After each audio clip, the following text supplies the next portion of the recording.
தாவேக்காவை target பண்ணுவாங்க அப்படின்னு சொல்லும்போது நமக்கெல்லாம் என்ன தோணுதுன்னா, அப்போ சரிதான், அப்போ விஜயை நோக்கி அவங்க நகர்றது தப்பு கிடையாது, என்ன தப்பு இருக்கு? அரசியல் ரீதியா அவங்க கூட நீங்க வந்து மோதணும், உங்களுக்கு கருத்தியல் ரீதியா மோதணும் தான் நீங்கள்லாம் வந்து சொல்றீங்க. திராவிடம், சமூக நீதி, இதெல்லாம் நீங்க வந்து சொல்லும்போது கருத்தியல் ரீதியா தான் மோதணும். அப்போ கருத்தியல் ரீதியா மோதாம அவரை வந்து டார்கெட் பண்ணுவாங்க, தாவேக்காவை டார்கெட் பண்ணுவாங்கன்னா பண்ணிட்டு போங்க. அதையும் மறந்துட்டோமே. இல்ல, அதையும் தாண்டி அவங்க நின்னா நீங்க என்ன பண்ணுவீங்க?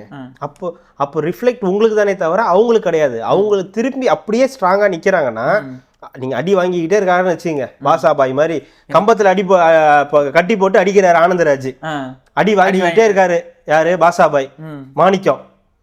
அவர் பாசாபாயா உருவெடுத்தா நீங்க என்ன பண்ணிடுவீங்க? அவர் பாசாபாய்னு தெரிய வரும்போது அவ்வளவுதான்.